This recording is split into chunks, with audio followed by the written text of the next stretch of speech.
que il est juriste mais il est militant APR à Thiès Ouest donc moom la ñu sekkal waxtaan bi monsieur Dione ñu lay dalal jàmm di la bàyyi nga nuyoog téléspectateurs yi.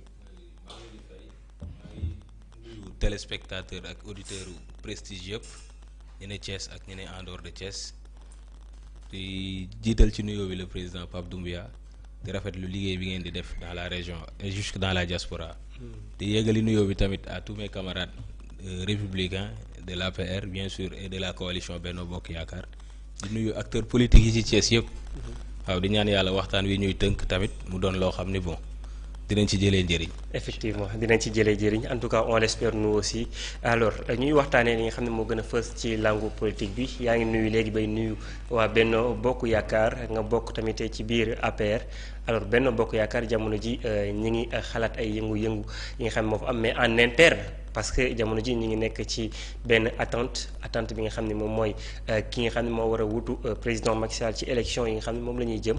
ñuy laaj ndax ci biir APR lay jóge wala ci biir Benno Bokk Yaakaar jamono ji mu daal di doon laaj bi nga xam ne mi ngi jóg ci xel yépp tey ji ñuy yaakaar ni rek mën na am li nga xam ne mën na ko fa jur ci biir coalition bi di Benno Bokk Yaakaar alors yéen nan ngeen xaaree nit kooku kii di Macky Sall di nar a tabb. waaw loolu dañ ciy dem ak sérénité bi war waaw parce que yaakaar naa ne li gënoon métti jàll na waaw moo doon la question de la candidature du président.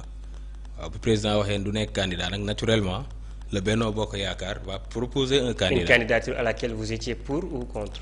Non, moi personnellement j'étais pour waaw parce que yoon mayoon na ko. loolu foog naa ni duñ si dellu si waat wax nañ ko si émission yu mujj yoon mayoon na ko il avait bel et bien le droit de briguer un second mandat de 5 ans waaw mais le dernier mot lui est revenu décision am la woon et que suñu kilifa la. ba mu ko décider tamit ñun ñëpp manqué nañ comme un seul homme nangul ko li mu décider.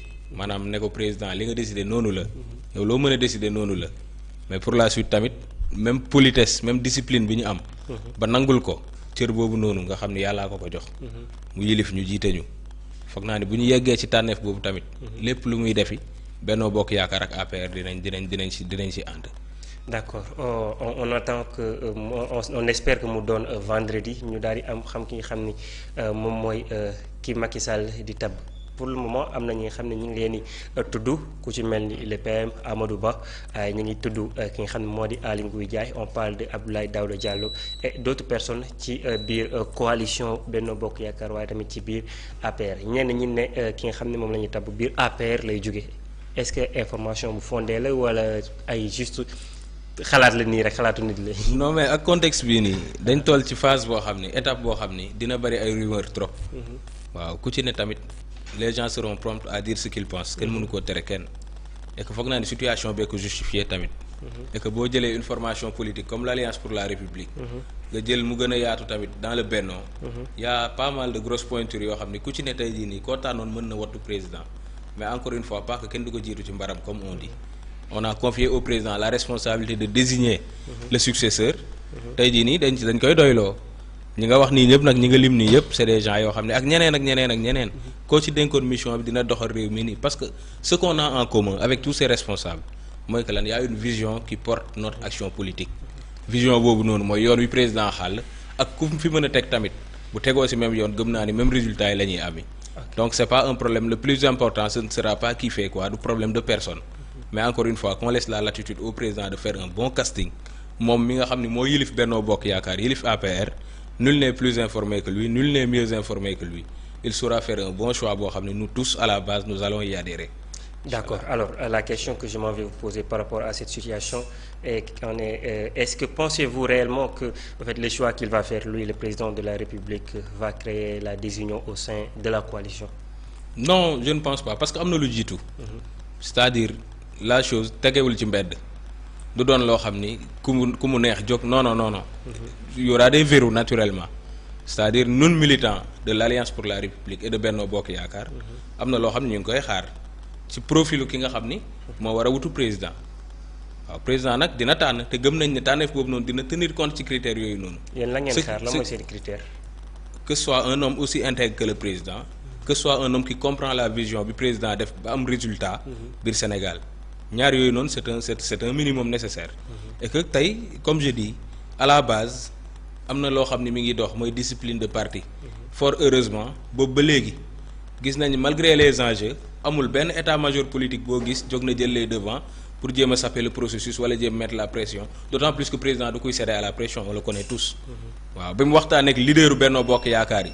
leader yi ba ñu génnee ñoom ñëpp dañ ko jox feu vert ne ko président yaay tànn pour le compte de la coalition et que foog naa ni tey jii nii à la base fépp foo dem tous tenons le même langage. mooy que lan doyloo nañ décision président après lu mu décider tamit. avec même volonté bi avec même énergie bi lañ ciy demaatee. pour porter ce candidat à la victoire au premier tour en 2024 incha allah. alors tey am na benn yéenekaay bi nga xam ne mi ngi doon wax ci carte blanche piège maanaam waa APR nee nañ jox nañ ci nga xam ne moom moo di jiitum réew mi carte blanche d'ailleurs moom moo taxoon sax ma poser la question bi jox nañ ko carte blanche ku mu tànn moom la ñu tànn barki démb maa ngi fi dalal benn waa APR moo di le grand Ibou Diouf mi ngi doon wax ne ñun Macky Sall ku mu tànn doy nañu. tu vois donc ñenn ñi ñi ngi wax la même chose ñu ne waa APR nee nañ jox nañ carte blanche mais on se demande est-ce que du piège est-ce que du doon li nga xam ne après ñoom dinañ ci am frustration li ma lay laaj ci ba léegi ci wàllu tànneef boobu njiitum réew mi war a mën a def mooy est-ce que yaakaar nga ni le gars qui va venir le monsieur qui va venir aura le poids face à li nga xam ne moo fi nekk opposition bi nga xam ne moom moo fi nekk est-ce qu'il va convaincre la population comme ni nga xam ne moom la ko Macky Sall defee woon. non remplacer Macky Sall. que son remplaçant mu war a jóge Benno ñàkk jóge Benno war a jóge APR ñàkk jóge APR ce sera une mission très très très délicate waaw parce que président daa am fu mu yóbbu baar bi fu kawe roy du niroog pire la ñuy wax naturellement on s'y attend mais n'empêche tey moom laa wax dafa am lu jiitu le plus important ce n'est pas la personne du futur président à mon avis li ëpp solo encore une fois ce sera son aptitude à poursuivre le travail entamé par le président waaw c'est nous de Benno en tout cas c'est ce qu'on attend du futur candidat maintenant piège la du piège ça dépend de l'angle où on se situe man en tant que militant discipliné gëm naa ni président li muy décider doyloo naa ko qu'il pleuve qu'il neige ka muy tànn moo ñuy jiite ji mooy doon suñu candidat et que nous allons le porter dignement fièrement jox ko chance yi nga xam ne moom lañ daan jox Macky Sall ba muy am ndam waaw maintenant nag peut-être œuvre humaine la consensus total mën na bañ a am fépp waaw ay velléités de frustration ñu ngi koy craindre de gauche à droite mais je pense que ñun ñi militants yi li ñu comprendre responsable yi ñu ko njëkk a comprendre mooy que lan enjeu yi tey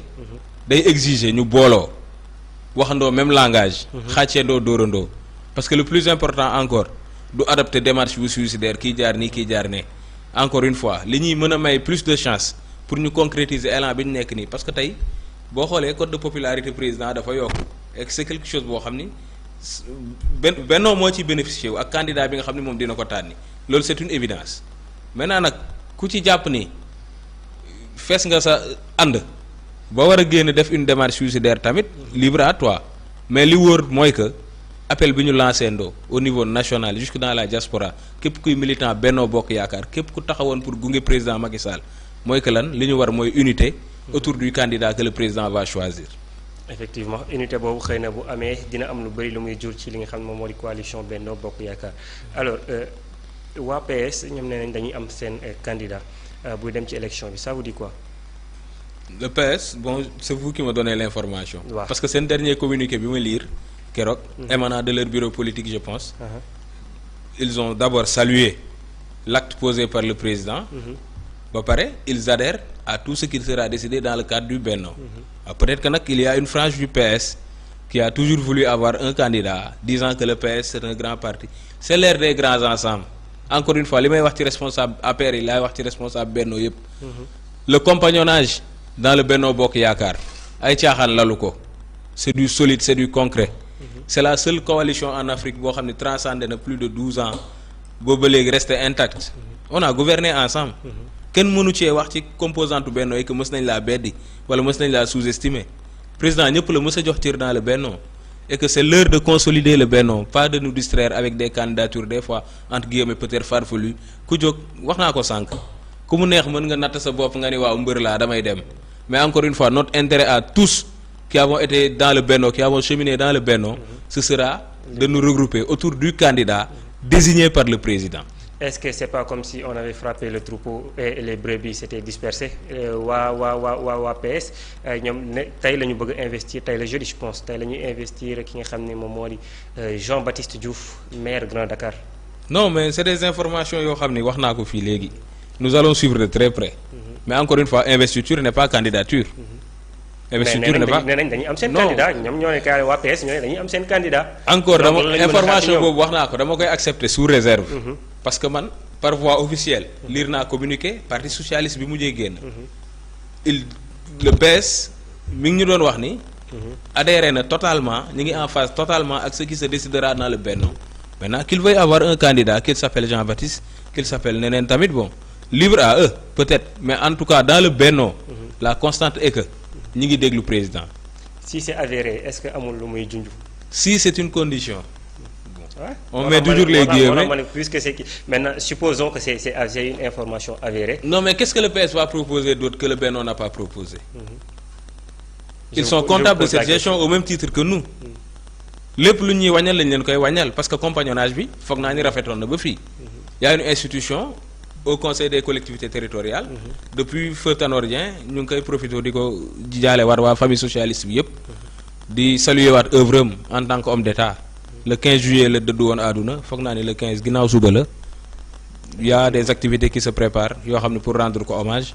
et pour revenir à la question mooy que le PS a été un allié constant du président Macky Sall depuis le départ. et que foog naa ni du heure bi ñu war a consolider Benno Bokk Yaakaar le PS di dem ci ay dissidence encore une fois l'intérêt de tous les partis qui composent le Benno Bokk Yaakaar tey jii tous sans exception c'est de rester concentré sur la mission c'est de rester concentré sur le travail qu'on a commencé autour du président Macky Sall et que yeggali ko foog naa ni ñun ñëpp actuellement mooy suñu priorité dont le PS. D'accord en tout cas moi je reste dubitatif par rapport à l'unité de Benno Bokk Yaakaar ba keroog may dégg may xool réaction yi après kii di njiitum réew mi di non mais gis nga boo xoolee Benno. Benno dafa doon benn coalition stratégique. am nu muy fonctionner son mode de fonctionnement. waaw pour preuve da ngay xool élection yi Benno traversé. toujours coow li lu mu bari am na loo xam ne réussir nañ ko mooy on a toujours réussi à nous unir autour de l'essentiel. lan nga mën a wax ci APR Thiès fii nii Thiès APR si jëm boobu ni mu nekk doxee. ça va. globalement ça va. y a pas eu des trucs entre vous. ci biir en interne. mais ànd politique moo demee noonu. mënul ñàkk. parce que dem nañ élection locale. on connaît le résultat. dem nañ élection législative. on connaît aussi le résultat. mais n'empêche suñu ancrage biir Thiès. weesu nañ état boobu noonu. c'est un parti bi nga xam ne bi muy doog a yegg si on était à 7%. grâce à la magie de nos responsables et de nos militants. grâce à des combats yi ñu xam ne mëne nañ ko âprement. tey jii nii dans l'échiquier politique local bon mënatoo lim benn parti wala benn formation politique te limoo APR. l'idéal aurait été que ñu doon première force politique bi. mais Thiès ni mu bindoo politiquement ñëpp xam nañ ko.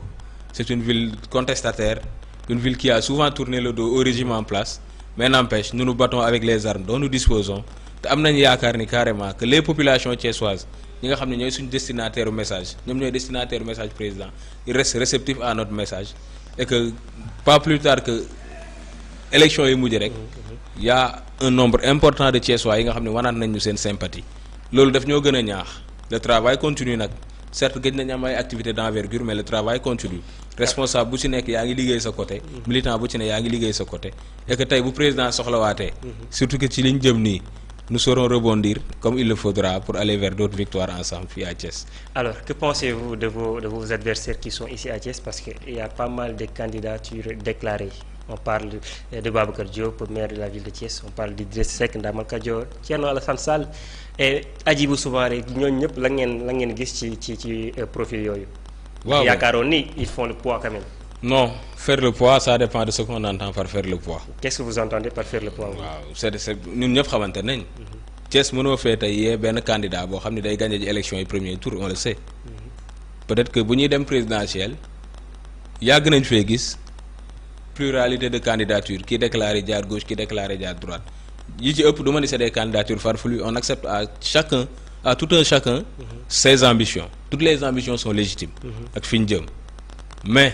am na fois bu ñu fa tollee la balle sera dans le camp des électeurs ñoom ñooy tànni te population thiessoise tey am nañ maturité politique buy tax ba kenn mënu leen yóbbu ci yenn pièges yi ba ñu ciy daanu tey Sénégal ce sera difficile de trouver un président par accident maanaam tey da ngay teg vision bu leer boo xam ne convaincre na Thiessois yi convaincre na Sénégalais yi et que ku ci nekk tamit ci ñi nga lim nii am nga sa background am nga sa passé peut-être que nag boo natee sa bopp ba mu neex la jàpp ni carrément war nga mën a laaj réew mi am nga ci droit mais la réalité est que tey jii nii dafa am lu muy laaj prérequis yooyu nag candidat yooyu am nañ ko amuñu ko je ne vais pas tomber dans le piège du jugement di yàq nit lii di yàq nit lee mais li wóor mooy que je suis sûr que amul benn candidat bu ci mënoon jàkkaarloog Macky Sall am ndam.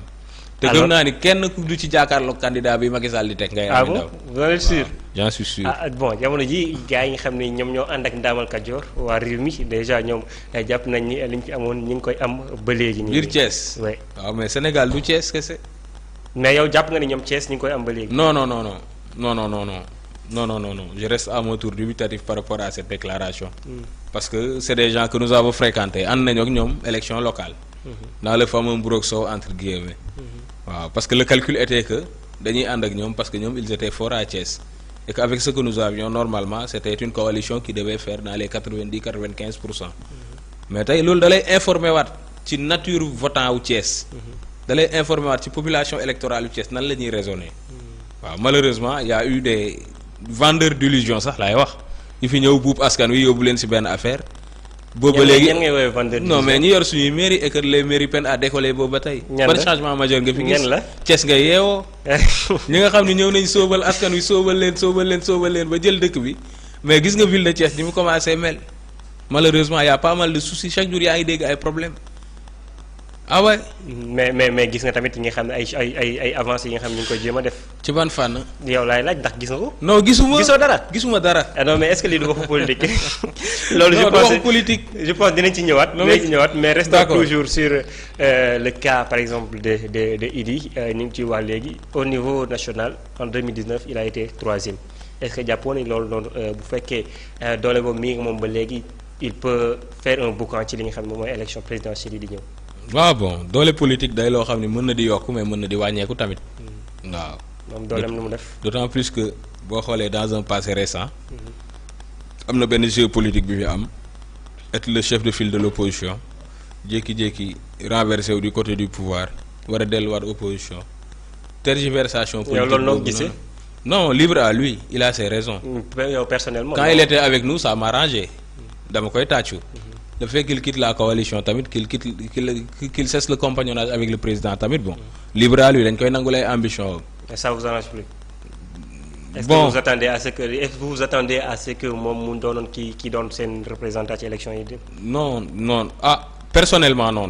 xaaroo ko woon. waaw parce que dans le Benno y a des gens qui sont restés fidèles et soudés au président. depuis le départ foog naa ni tànneef bi du génn ci kilifa yi nga xam ne ñu ngi ci Benno ba pare ils ont toujours été constants. mais Macky il a l'art de surprendre. Il a l'art de surprendre mais le président Macky Sall aussi il a l'art de surprendre et que président tey li ci grave mooy ñi fi toog yëpp. ku ci ne di nga wax sa xalaatu bopp peut-être sa tur sa xel dem ci benn non. mais au fond le président reste illisible. yow kan nga gis ni kan nga yaakaar ni moo mën a doon ko waa ji. kii président di tànn. yow kooku yaakaar. kii président di tànn. ma jox la top 3 nga wax ma ci kenn. top 10 sax du la si génnee. non mais on dit que yéen xam ngeen déjà ki nga xam ne moom lay tànn. non wax naa la ko sànq gis nga dañ toll ci guddi yoo xam ne. ku ci ne. am na koo yéene peut-être ci sa xel. waaw man mii ku ma laajoon kan nga man s'il me revenait tey jii nii la responsabilité de choisir pas plus pas loin docteur Augustin Tine laay tànn. Docteur Augustin Tine parce qu'il m'a montré des qualités d'homme d'État yoo xam ne sérieux miroiru Macky Sall laa ko jàppee man personnellement par exemple. boo demoon ci keneen ça peut changer d'une personne à une autre maintenant pour ne pas tomber dans le piège de cette alchimie assez complexe. li gën a yomb mooy qu'on se réfère à notre leader et responsable. C'est lui qui va choisir te ku mu mën a tànn yow la.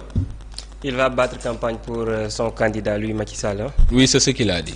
Donc on s'attend à ce que voilà mu am résultat yu extraordinaire parce que. mais loolu dafa leer candidat bu daan gagné bu wàccee rang bi mu fi mujjee doon directeur de campagne on sait ce qui s'est passé. waaw mais la question qu'on se pose mooy est-ce que tout tant que je pense laaj naa la ko sax mooy le monsieur qu'il va choisir ki nga xam ne moom mooy ñëw doon dof mooy ko moo koy utu est-ce que dina doon ki nga xam ne askan wi dina ko nangu carrément est-ce que dina doon ki nga xam ne askan wi dina xoolee même bët wi en dehors d'APR wala coalition Benno Bokk Yaakaar est-ce que jàpp ngeen ni il a le bagage qu'il faut pour maanaam gagner la sympathie des Sénégalais gagner seen confiance boobu noonu parce que au moins après tout lu ñu mënti wax li des matatul 7 mois yaa ngi déjà 7 mois yi ñu ngi wàññeeku li nga xam ne moom moo des ci élection yi maintenant bu fekkee waajooju noonu jotagul en place boobu noonu ci xolu Sénégalais est-ce que temps bi nga xam ne des na doy na pour waajooju noonu imposer wu carrément ci terrain politique bi pour mën a maanaam occuper place boobu nga xam ne Macky amoon na ko. non mais président c'est pas un novice en politique. Ça c'est vrai. te li leer mooy que ak à chaque situation politique bu taxaw.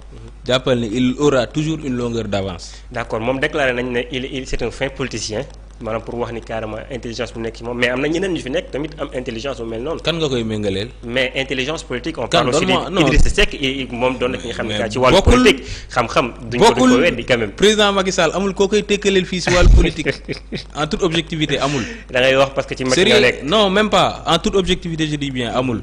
et pour revenir sur la question. yaakaar naa ni wax naa ko sànq.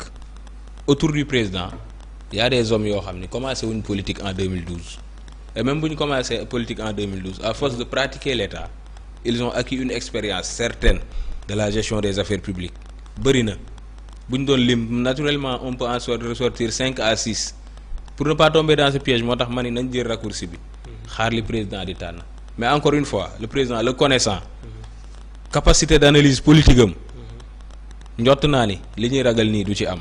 Ce ne sera pas quelqu'un koo xam ne kenn xamu ko aucune formation politique ne va courir le risque à quelques mois des élections nga jël un candidat boo xam ne il sort du néant naturellement ce sera quelqu'un de connu du public et autour du président bu dee critère boobu la ñuy xool ndax ñoo koo xam ni sénégalais xam nañ ko naturellement on peut trouver koo xam ni sénégalais xam nañ ko bu dee koo xam ni xam na état naturellement on peut trouver koo xam ni xam na état bu dee koo xam ni am na background bi autour du président mais ay kilifa rek ko wër waaw donc cette inquiétude ñun au niveau de Benno et de l'APR nous ne la nourrissons pas amuñu problème boobu noonu.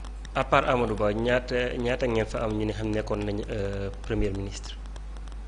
bon ak ni primature tëbee woon est-ce que c'est pas Amadou Ba seulement je pense. parce que Aminata Touré nekkatul dans nos rangs. waaw moom moo fa nekkoon avant Amadou Ba. justement parlant d'Aminata Touré gis nañ li nga xam ne moom la waxoon moom moo taxoon mu génn ci coalition bi que voilà Macky Sall mbirub troisième candidature mbirub troisième mandat jamono ji la mooy gis relation yi ni mu demee bon gis nañ ko mais est-ce que mën nga cee wax dara yow sa analyse ci situation Aminata Touré. non mais on ne peut s'en tenir qu'à ces déclarations. xam nga gis nga di nga am chance su côtoyer kilifa. am chance mu considérer la loolu jox la cër. waaw parce que koo xam ni peut-être sénégalais yi xamuñu la woon avant Macky Sall. grâce à Macky Sall mi la intéressé aux affaires publiques xam nañ la. mu jël la def le ministre de la justice. jox la ay dossiers yu gën a compliqué ci histoire politique gu Sénégal daanaka. ba pare jox la totale confiance et le soutien total. nga jógee fa mu def le premier ministre. nga jógee fa mu def le conseil spécial. nga jógee fa ñuy dem élection yi gën a compliqué pratiquement ci histoire politique gu Sénégal mu jiital la yow. kooku deselatu la dara. maintenant nag yow moomu noonu bu dee sa conscience may na la nga toog après parce que amoo li nga bëgg nga jàpp da nga war a dëkk di ŋàññi kooku noonu cërale woon la loolu noonu. on s'en tient qu'à ce qu'elle dit moom moo fi taxawoon c'est-à-dire dafa juum. juum na dans la mesure où elle a osé se comporter comme ko xamul président. li mu def peut-être mënoon nañ ko baal quelqu'un koo xam ni xamul président wala mosul nekk autour de la table du président. mais koo xam ne yaa ngi toog ak moom après tout ce long compagnonnage mais qui veut tuer son chien l'accuse de rage ba mu bëggee daganal frustration am elle n'a pas trouvé mieux que de parler de la question du troisième mandat bi jàll na comme vous l'avez dit tantôt que revienne sur ses pas fii àdduna amul solo. bu ñëwee vous allez l'accueillir à bras ouverts. àdduna amul solo dañuy politique. àdduna amul solo man si ça ne dépendait que de moi. dañuy regrouper waat famille bi yëpp parce que ku ci ne peut-être mer nga.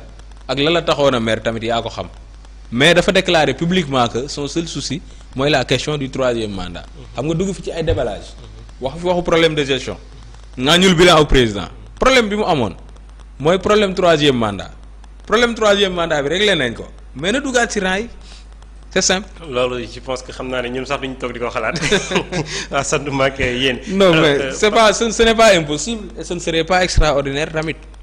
waaw parce que bon bi nu mu ñëwee dugg ci biir opposition bi nii ni mu fa nekkee nii place bi nga xam ne moom la fa. non mais erreur bi foofu la c'est-à-dire à un certain moment j'ai même cru que y en a qui dans son entourage peut-être bu dee am na entourage. parce que boo amee entourage am na sphère politique yoo xam ne boo ko xasee occupé en termes de responsabilité. am na erreur yoo xam ne waroo ko def. mënoo taxaw tey dañu présenter Ousmane Sonko comme le plus grand délinquant politique du Sénégal le lendemain tu te retrouves avec lui comme si de rien n'était. C'est une erreur monumentale. Maintenant à l'égard des électeurs à l'égard des concitoyens sénégalais lan nga leen di wan que tey mën nga toog ŋàññi kii wax ko lu la ne xas ko diaboliser ko demain parce que tes intérêts ne sont pas pris en compte da ngay dem faire de lui ton meilleur allié mais non qu'on arrête maanaam li ñuy def nañ ci président man dafa wane lu rafet ci politique mais politique gu Sénégal ñun loolu lañ ci. non déedéet. si ñeneen ñi nekk fii tey suba ñu dem nekk. je suis pas d'accord. ennemi hier ami aujourd'hui. ce n'est pas une règle générale. ce n'est pas une règle générale même si c'est pas général. man sama leader en tout cas. sama leader en tout cas. ci lim ñu yaree ci politique. mooy def ñu wan ni que lépp lu ñuy def na ci éthique jiitu na ci morale jiitu. Mimi Touré mënul wax ni dund na injustice. ba dund lu président dund ak président Ablaye Wade. daf ko jël dignement. dund ko dignement. et que tey ça lui a ouvert des portes yoo xam ne tey macha allah moo ko may lii. parce que gëm-gëm dafa am solo ci nit. ànduma ak yow juste parce que samay intérêt fii la féete. bés boo sappee samay intérêt ma mën a jóg wan la ginnaaw ànd ak ñi nga xam ne ñoo doon suñuy noonu ëllëg. c'est très important. parce que gis nga à force de banaliser cela. tey jii nii y a des façons de faire yoo xam ne dañ ko mujjee légitimer et que ëllëg moo jar a sóor ëllëg moo jar a sóor. dans la classe politique tey am nañ fi ay nit ñoo xam ni mais il croit que en politique tout est permis malheureusement tey da nga ni da ngay politique sax nit ñi nawlootuñ la ku la ci nawloo parce que peut-être am nga as tuut goo xam ne mën nga koo bokk ak moom ça ne devrait pas être le cas. politique c'est de la noblesse. c'est de la noblesse. c'est le terrain des actes à louer. d'accord. oui d'accord alors ba léegi ñu des ci Mimi Touré la tuddal léegi Mimi Touré Anta Babacar Ngom Rose Wardini Amsatou Sow Sidibé et Aïda Mbodj la nga yaakaar ci leadership féminin yi. waaw c'est une chose à saluer quand même. waaw loolu dama koy rafetlu. waaw parce que en tant que juriste et privatiste même. la cause des femmes yàgg naa toog ci ay ndaje ñu koy plaider. et que dans le mouvement syndical tamit à l'université Cheikh Anta Diop.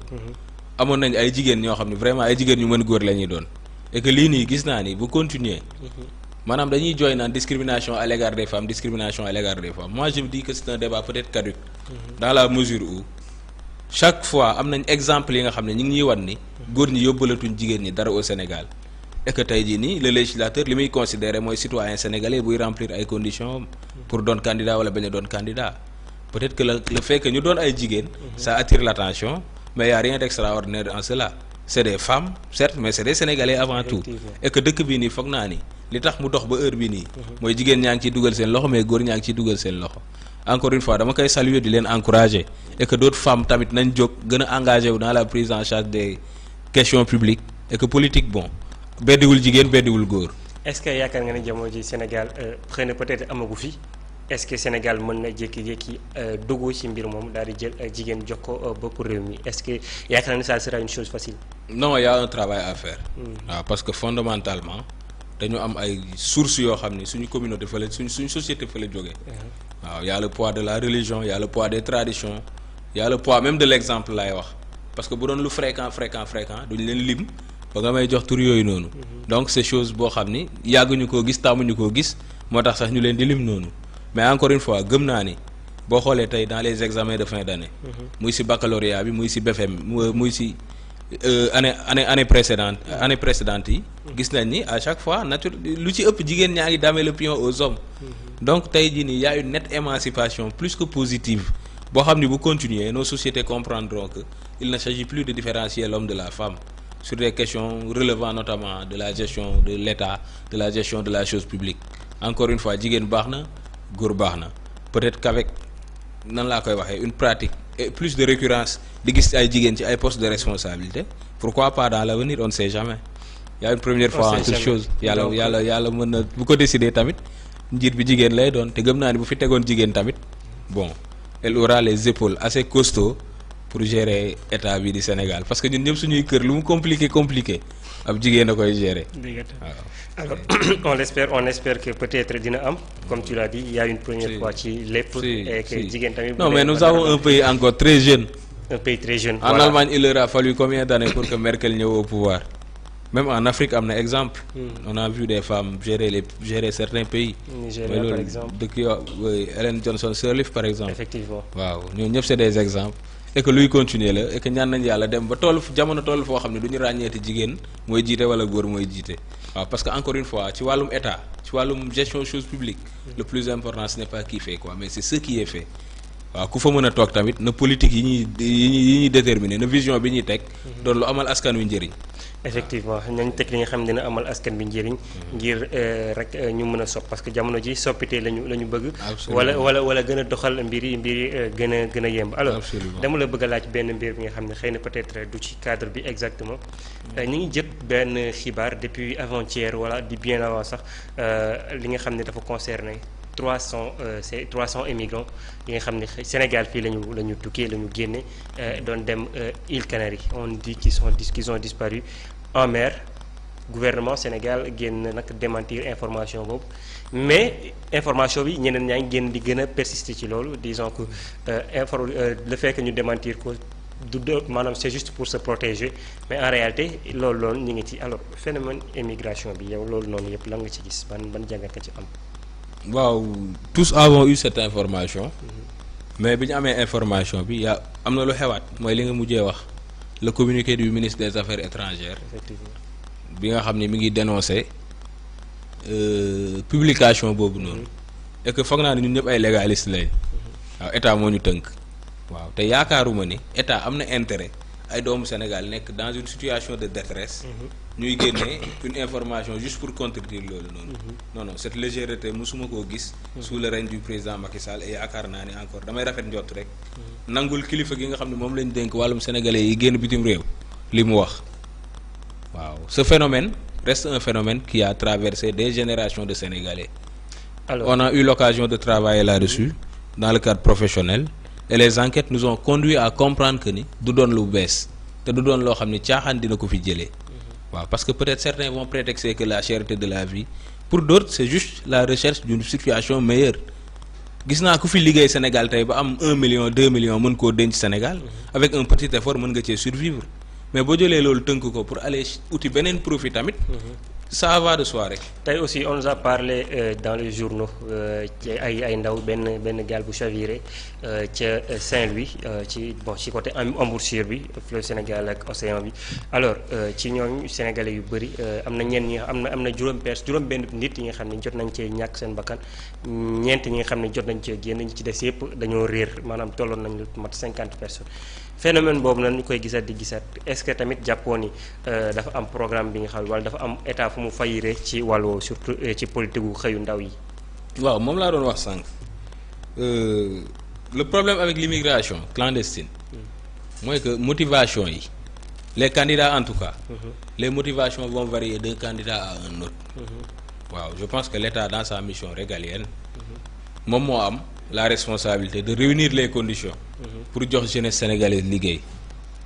waaw et que gis nañ ni qu'il y a des efforts incommensurables yoo xam ne état mi ngi koy def.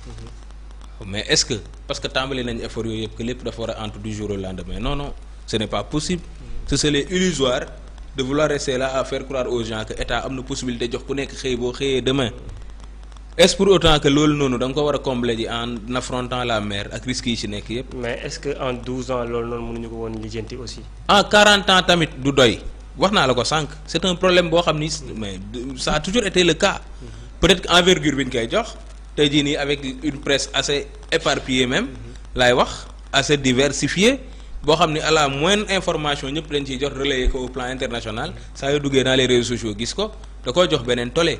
mais le problème est resté le même problème. Parlant de la presse. Parlant de la presse surtout la presse internationale tey jii ñu ngi gis yenn mbir yu ñagas ci diggante Sénégal ak la presse internationale par exemple lorsqu'on parle de France 24 la dernière fois gis nañ gouvernement bi nu mu génnee doon réagir ci ñoom ni ñu doon traité événement yi amoon ci mois de juin bi déjà mu doonoon mbir bi nga xam ne gisoon nañ ni ba ñu ngi doon wax sax que ils ont frôlé la rupture le Sénégal et la France ndax coow yu mel noonu. on a vu aussi ci coowal immigrants yi ni ñuy wax ñi nga xam ne ñoom ñoo nekk ci bitim réew waa France 24 particulièrement tamit di gën a dëggal mbir moomu ONG bi nekk bitim réew tamit di Caminando Fronteras ñoom tamit ñu nekk di dëggal loolu noonu alors est-ce que loolu noonu amul tamit leneen li nga xam ni mi ngi koy fësal ci relation entre je vais pas dire entre la France mais la presse française ak gouvernement au Sénégal. non pour faire court muy OLG boobu muy France 24 entre leurs déclarations et les déclarations du ministre des Affaires étrangères je penche pour les déclarations du ministre des Affaires étrangères parce que am na foo xam ne bu ñu fa tollee tamit même pour approuver une information wala invalider ko cela requiert un certain nationalisme li nga wax dafa am solo parce que en fait la question je l'ai posée ci benn angle pour ñu xool relation diplomatique yi surtout fa laa jëm sur le plan diplomatique peut-être mënuñoo wax ni amagum na problème mais tey jii nii da nga wax ba tudd France 24 télé yi France rajo yi France bari nañ trop mais ce que France 24 représente pour le pouvoir français xam nañ ko pour l'État français xam nañ ko malheureusement France 24 qu'on le dise ou pas dañ nekk ci benn campagne de diabolisation ñoom it ci ñi président Ndiouye lañ bokk ils avaient même anticipé man je suis France 24 fréquemment gis naa leen plusieurs fois ñu indi waxu débat troisième mandat dina amam du am France 24 gis nañ ni ñuy taxawoo yenn catégorie opposants yi Sénégal ba ci seen générique gu journal sax bàyyi nañ ci benn flash boo xam ni ça fait 2 secondes tu vois un manifestant crier Sonko peut-être que nag man dama am jàngat boo xam ne personnellement def naa ko si tout état yi amuñu xarit ay intérêt la ñu am Macky Sall c'est un régime sortant day dem d'accord boo xoolee situation France en Afrique tey jii nii Sénégal rek leen dese nan lañ leen def Mali nan lañ leen def Burkina Sénégal lu muy xaar non en toute objectivité Sénégal rek leen dese maintenant tey jii nii ils peuvent être dans une logique bi tax ñu xalaat ni puisque changement de régime day am nañu investir fii maanaam histoire de trouver des compromis yoo xam ni suba ñiy toog dinañu mën a yaatal ñu continuer am li ñu amoon biir Afrique mais encore une fois tey jii nii le Sénégal demeure un État souverain et c'est pas la France qui va nous dicter notre conduite la preuve président Macky Sall daf ñoo affranchir parce que d'habitude ce qu'on voyait par exemple comme crise bi avec Libye dictat moo fi amoon ñun ci dem leen défilé ñu défilé ci ban lañu nekkoon exactement non mais si avec les questions internationales ñun amuñu woon xalaat il suffisait que France ne nii rek pour qu'on s'aligne mais quand il a été question de condamner la Russie pour l'invasion en Ukraine qu'est-ce qui s'est passé Afrique aligné wul et y avait le président Macky Sall à la tête de l'Union africaine au contraire dañ dem négocier ak Russie pour que lan blé bi continuer ñëw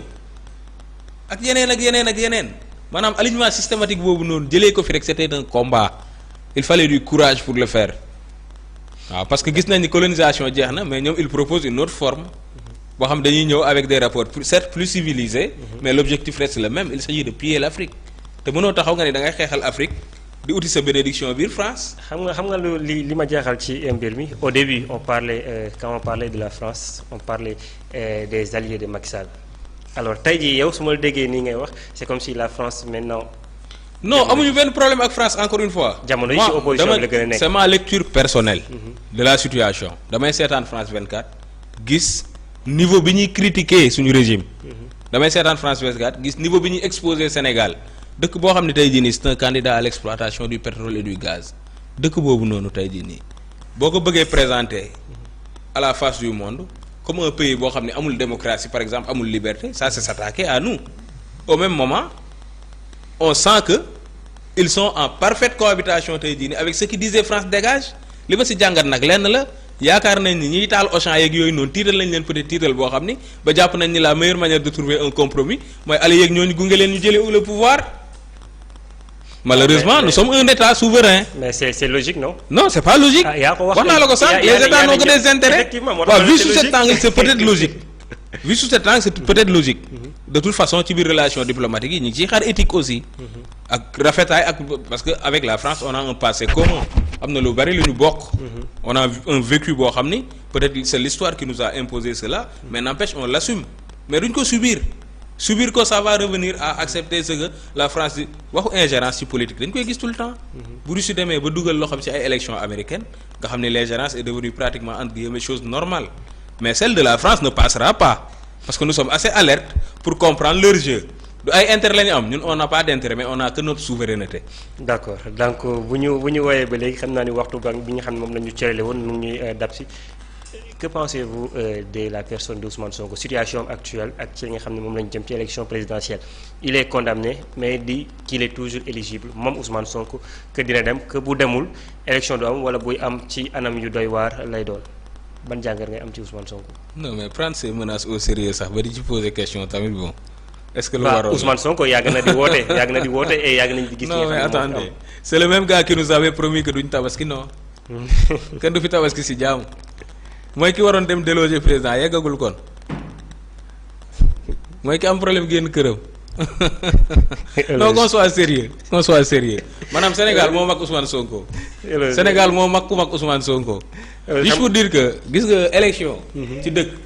ay charte koy organiser charte yu leer. am intention bi ak volonté bi doyul pour doon candidat. on a vu l'exemple. Karim Wade n'a-t-il pas été investi en 2019. Khalifa ay militants am investiroon nañ ko bu mataloon na parrainage ak lépp. mais bëgg a bokk taxut a bokk.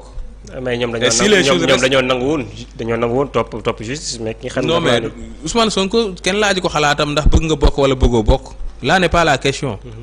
muy Ousmane Sonko muy Abi Sarr muy ku ne ku mën a doon si àdduna. mais taxawaay boo bëggoon tey doon ka léegi taxawaay ñoom Karim Wade jamono jooju. ndax lan est-ce que utewul est-ce que c'est pas plus je sais pas comment l'expliquer. bu wax lu violent mais. non mais waxal wax ji. est-ce que utewul.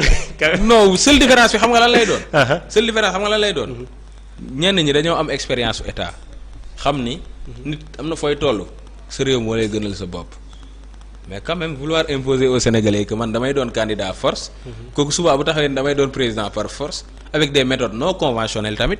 mooy loolu ñun responsabilité yi ñu am Sonko amu ko ci dëkk bii nii président Macky Sall responsabilité bi mu am sur moom Ousmane Sonko amu ko ci dëkk bii nii. libre à lui de vouloir di menacer di faire dans les menaces jël violence def ko arme principale c'est son problème.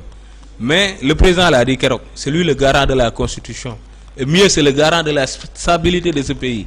il nous a promis que dinañ dem élection ci jàmm et je demeure convaincu que dinañ dem élection ci jàmm et que les Sénégalais vont choisir librement leur prochain président.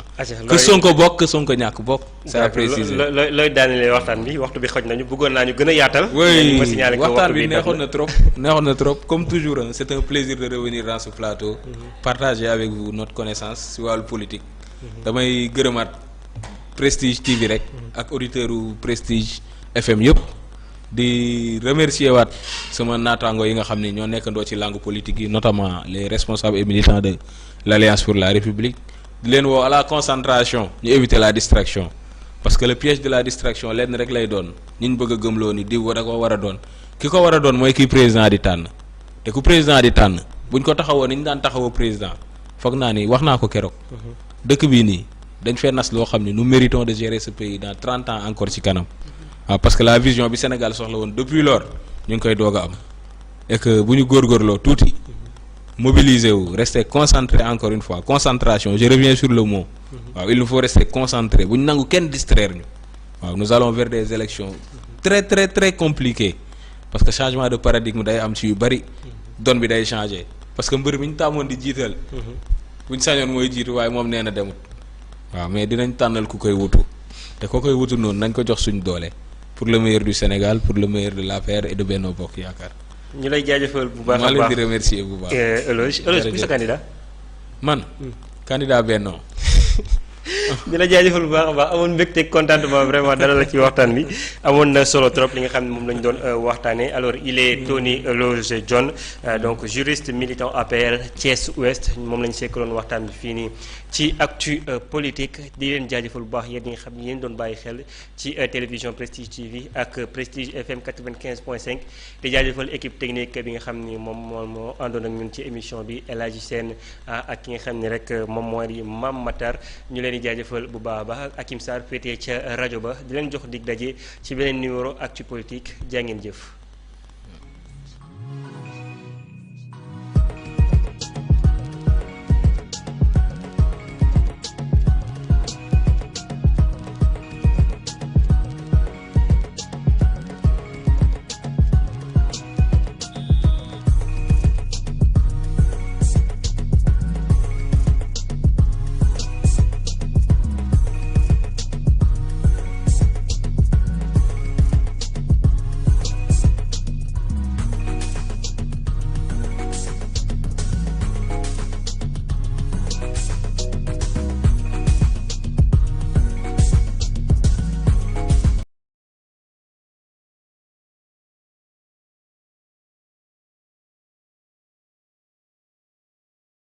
bu ko dégloon nawle dana jël ci moom